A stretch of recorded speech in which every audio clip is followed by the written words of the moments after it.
my big concern was, what am I going to tell my family? What am I going to do?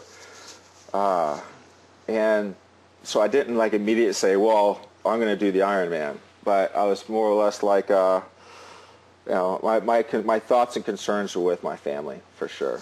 And then my father advocated to every doctor that he knew, and somebody happened to know somebody else who knows Dr. Lawrence Einhorn from the University of Indiana. And Dr. Lawrence Einhorn is Lance Armstrong's doctor. He's the one that saved Lance's life. So you can imagine, like, what's the probability of this happening, unless you're Lance Armstrong? What's the probability of you finding a doctor like that? So my dad advocated to him and told him my situation. He looked at my case for free, and he said that it's not a guarantee that I would survive the treatment, but there's a higher probability to do this experimental treatment that they offer. And the two places that they offer it was the University of Indiana and here in San Diego at UCSD's Morse Cancer Center. So at that point, my father, we took that to the doctors, and in the middle of me planning to do my hospice and going home and dying, my father presented this to the doctors, and he was like, there's still an option, there's still a choice. This is what we want to do. This is what we want to pursue. And so, of course, the doctors at my original hospital said okay, and they agreed to it. And at that point, I was, I was just so overwhelmed with everything, and I just, I mean, it really was a tough time. It's hard to kind of compute all these things and have it make sense. So of course, where does the Ironman come into play? Well, this is where I think that you would do the same thing that I would do. The Ironman came into play because I think, like, no matter how scared you are in life or how apprehensive you are, if you have nothing to lose, then you have nothing to lose. And in the end, I think we all ideally would like to go down with a fight if we're going to go down. And it's not, it's not like it's a military mentality. It's not like it's a young mentality or old. It's just human instinct. It's that primal instinct to survive. And as far as the treatment goes, as far as my cancer goes, I knew at that point that it's not like I'm trying to find a better treatment. It's not like I'm trying to find, I'm out there searching for a better doctor or something like that. At that point, I knew that I had the best that I could have, and if I died, that I would be, I wouldn't be comfortable with it, but I'd be content that we did all that we could. So it was kind of like one less thing to worry about. But at the same time, I was also like, I still had this lifelong dream. The Ironman was in June 5th and of 2010. That was my goal, was the June 5th Hawaii. And my expiration date that I was going to die was in December of 2009. So whenever I brought up the Ironman and doing the Ironman, people started forgetting about December, started focusing on June. And I continued to pursue it the whole time. I mean, like, all these things I didn't know, and all these things that were against me, there's nothing you could do about it except work with the best that you can with what you have. So I can't go outside because I'm inpatient going through chemotherapy, so I exercise from my bedroom. If I was too weak to get up out of my bed, then I would sit and I would meditate. If I couldn't, like sometimes on some days, the best that I could do for that entire day was to have the strength to get up to walk from one side of the room to the other.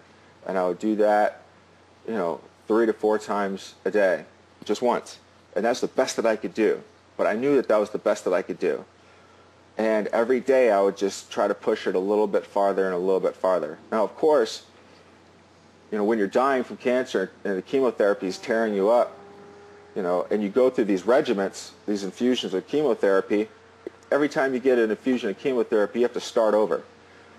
So I would start off, after chemotherapy, and the effects were like at full peak,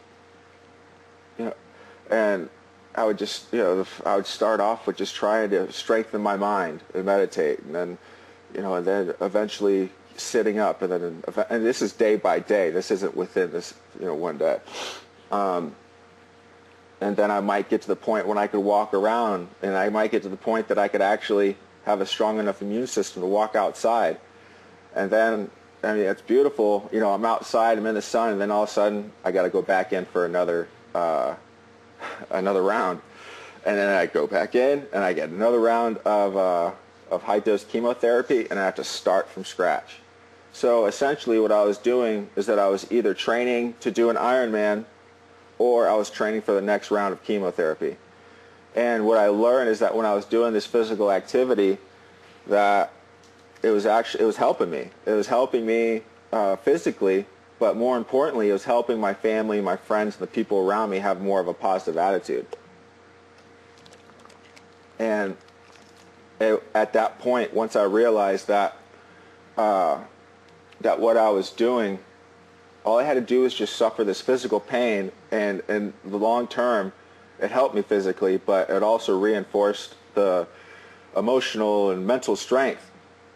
At that point, it fueled itself, and it wasn't really a choice anymore. It wasn't like I don't want to say it's a responsibility, but it was kind of like a calling in life, and it wasn't about me, and it wasn't about what I wanted at that point.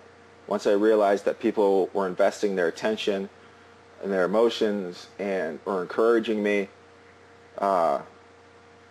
that's just, as far as I was concerned, there wasn't another choice. I mean, I had to see this through, and I did. We got all the way, built it up, built my body up, and with friends and family and volunteers, all the way to the June 5th Hawaii Ironman. Now that's a 70.3 distance, 7.3 mile distance triathlon. Every time I do a triathlon, that was the farthest I'd ever swim, bike, and run. And once I got to that point, I did a 70.3, and when I crossed that finish line, something in the back of, it was beautiful, it was a wonderful feeling, but something in the back of my mind told me that there's a possibility that I would be able to do a full distance Ironman. A full distance Ironman triathlon is 140.6 miles. That's 2.3 miles, 2.4 miles of swimming, 112-mile bike, and a full marathon, back to back. No resting. That's like going from here in San Diego all the way to the north of LA, and just hauling butt as fast as you can go. So that's a relative distance. And it's not that I crossed the finish line, I was had all this energy.